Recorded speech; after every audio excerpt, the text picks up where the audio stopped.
What's up guys, welcome to my channel.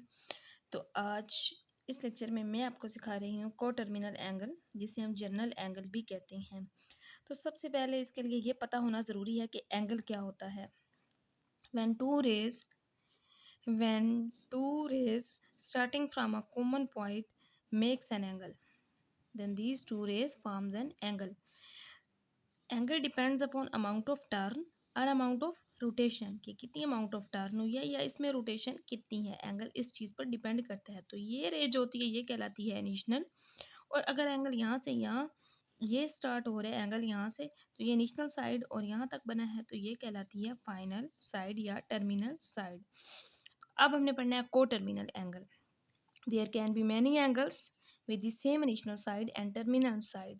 तो ऐसे angles जिनकी इनिशियल साइड और टर्मिनल साइड्स सेम हो, these are called coterminal angles. तो ये एंगल्स कहलाते हैं को टर्मिनल एंगल्स। तो एंगल्स को मेजर किया जाता है, तो इसमें दो तरह की एंगल्स की डायरेक्शन होती हैं, anti clockwise and clockwise direction. तो एंटी क्लॉकवाइज डायरेक्शन में एंगल होता है पॉजिटिव और क्लॉकवाइज डायरेक्शन में एंगल होता है नेगेटिव। तो पहले हम देखते हैं एंटी क्लॉकवाइज डायरेक्शन में जब एंगल पॉजिटिव होता है। तो अगर यहाँ से एक रे स्टार्ट हो रही है ओ पी और ये दूसरी रे क्यू, तो यहाँ से ये रोटेशन इस तरह एंगल बनना स्टार्ट हुआ, तो इसने यहाँ तक एक रोटेशन कंप्लीट की। तो एक सर्कल यानी कि एक रोटेशन जब कंप्लीट होती है तो एंगल बनता है 2 पाई। तो पहले थीटा था, थीटा प्लस 2 पाई, यानी कि उसका एंगल कितना हो गया 2 पाई। अगर यही रोटेशन यहाँ से यहाँ तक जो एक रोटेशन कंप्लीट हुई, उसके बाद फिर वो दोबारा कंटिन्यू रही और यहाँ तक उसने दूसरी रोटेशन भी कंप्लीट कर ली, तो अब एंगल 2 पाई में 2 पाई और ऐड हो जाएगा, क्योंकि दो रोटेशन हो गई हैं, तो वो कितना आ गया 4 पाई। तो हम यहाँ से लिख सकते हैं आफ्टर वन रेवोल्यूशन, एक रेवोल्यूशन में एंगल कितना था थीटा प्लस 2 पाई। आफ्टर टू रेवोल्यूशन, जब दो सर्कल्स यहाँ पे दो रोटेशंस कंप्लीट हुई, तो एंगल कितना हो गया थीटा प्लस 4 पाई। तो ये थे angle positive anti clockwise direction में। तो अब हम देखते हैं इसको क्लॉकवाइज डायरेक्शन में। इसी तरह हमने दो रेस, उनका कॉमन पॉइंट वर्टेक्स और यहाँ पे उनके दरमियान बन रहा है एंगल, तो ये है क्लॉकवाइज डायरेक्शन। क्लॉकवाइज डायरेक्शन में अगर एक रे इस तरह मूव कर रही है, ये क्लॉकवाइज डायरेक्शन में यहाँ से यहाँ तक इसने कंप्लीट की एक रोटेशन, तो अब एंगल क्लॉकवाइज डायरेक्शन यहाँ से इस तरफ जा रहे हैं, तो ये क्या होगा थीटा माइनस 2 पाई। इसी तरह अगर ये एक रोटेशन कंप्लीट करने के बाद फिर एक और रोटेशन यहाँ तक कंप्लीट करे, तो -2 पाई, उसमें से फिर -2 पाई, तो वो क्या आ जाएगा थीटा माइनस 4 पाई।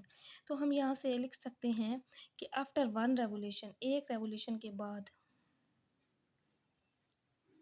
तो हम यहाँ से लिख सकते हैं कि एक रेवोल्यूशन के बाद जो एंगल बना वो थीटा माइनस 2 पाई था।